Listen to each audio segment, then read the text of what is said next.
It is big. But no, we did one on alpha males. We did an episode about dating.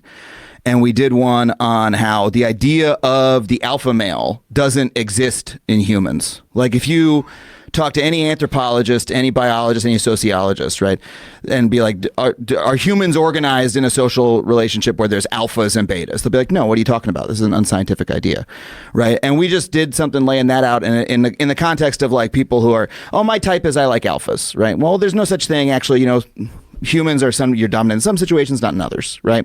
It's an overly simplistic way of looking at human relationships. And I thought that was a pretty simple, straightforward thing. I was like, this is just a bit of pseudoscience that you hear people tossing out.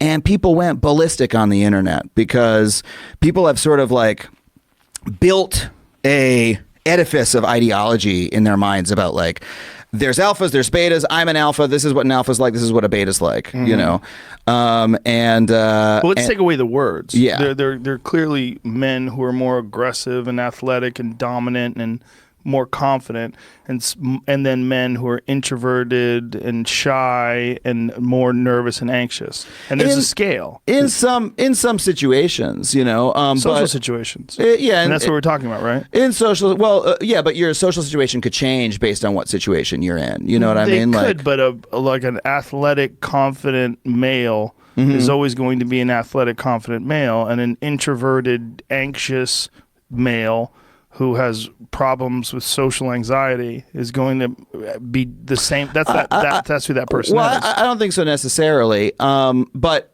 so when we're talking about alphas, right?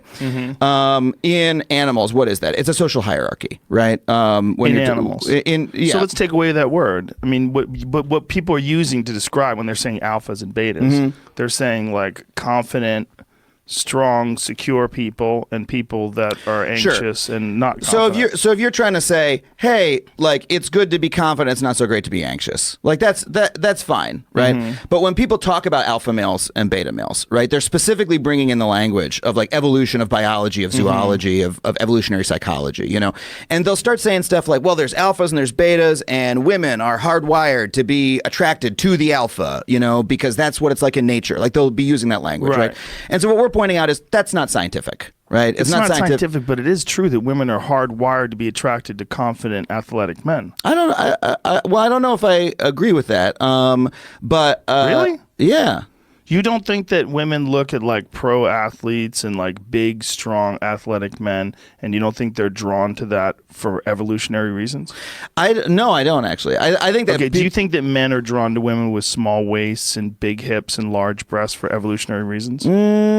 I think that's an easy. I think what that is that's an easy intuition to come to if you're like looking at the way people behave, right? But one of the things about evolutionary psychology is it's the most common mistake to look at the way that people do behave and say the reason we behave that way is because evolution says that's the best way, right? That's their argument. For instance, I'll give you an example. That's the argument arguments like that were used, for instance, to justify slavery, right? That like, oh, because whites and blacks have this hierarchical relationship in American society, that's the way it was intended. That's how nature intended it to be, right?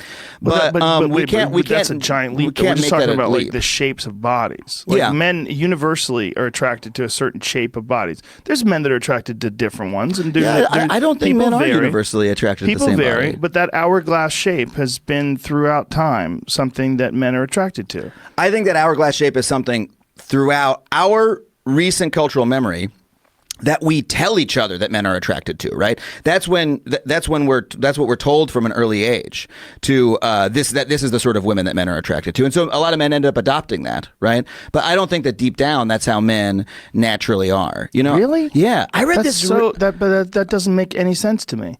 That's so non-intuitive. But I'm all about things that are non-intuitive. Where do you think it started?